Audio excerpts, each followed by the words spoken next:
Soy magistrado desde hace 16 años.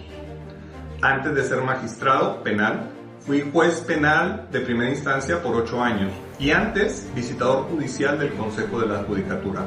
En total tengo 25 años trabajando en el Poder Judicial y con esta reforma que está proponiendo nuestro presidente Andrés Manuel López Obrador y que seguramente va a ser aprobada, es muy probable que yo pierda mi trabajo. Y aún así apoyo la reforma, estoy en favor de la reforma y estoy contento de esta reforma porque ya la vi, ya la analicé, ya la revisé.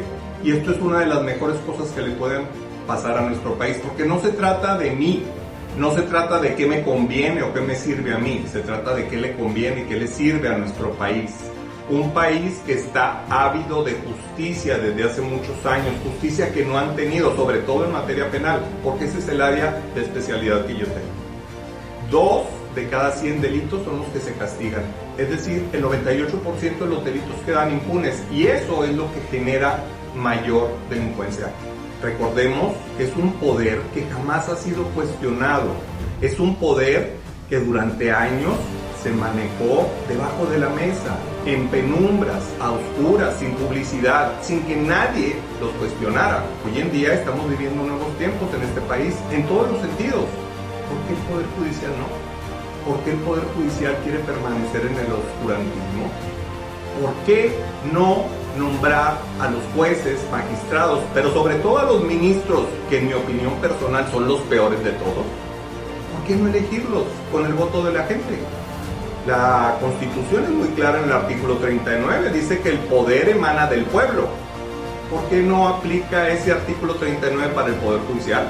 Y otra cosa muy importante, esas falacias que están vendiendo a través de la prensa y a través de otras organizaciones, por decirlo de alguna manera, de que cualquier persona va a poderse inscribir para ser ministro, para ser magistrado, para ser juez, y con base en su popularidad y no en sus conocimientos va a poder llegar a ocupar esos cargos, es una mentira. No es cierto que cualquier persona va a poder llegar a ocupar esos cargos. La propia reforma establece que habrá un proceso de calificación de los candidatos. ¿Y esos filtros en qué van a consistir? En conocimientos técnicos, en honestidad, en honorabilidad. Y una vez que se hayan cumplido con esos, entonces llegarán a la etapa de votación. Es falso que personas sin experiencia, personas sin conocimiento, lleguen a ocupar esos puestos. Pero sobre todo, no perdamos de vista algo que ha venido sucediendo por años en el Poder Judicial Federal y en los poderes judiciales de los estados. No es cierto que todos los que llegan lo hagan por méritos o por carrera judicial. Que dicho sea de paso, la carrera judicial no se va a terminar con la reforma. Los empleados del Poder Judicial, secretarios, actuarios, oficiales judiciales y demás, se les van a respetar todos sus derechos, en ningún momento van a quedar desprotegidos. A quienes se van a cambiar van a ser a los ministros primero, después a los magistrados y posteriormente a los jueces. Y tampoco perdamos de vista que al Poder Judicial Federal se le conoce como el poder familiar de la Federación. El nepotismo y el tráfico de influencias, de amiguismos que hay en esta institución es por todos conocido, no es ninguna novedad. Y durante años se ha sabido que ocupan cargos personas que no tienen experiencia, que no tienen carrera judicial, pero sí tienen padrinos muy importantes.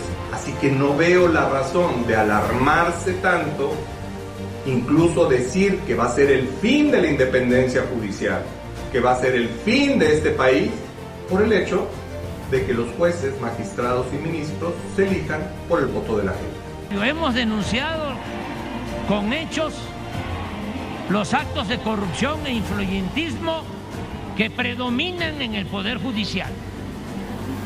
Debido a ello, es que enviamos al Congreso una iniciativa para que el pueblo elija a jueces, magistrados y ministros, con el propósito de que impartan justicia en beneficio de todos y no estén al servicio exclusivo de la delincuencia organizada y de la delincuencia de cuello blanco, que estén al servicio del pueblo.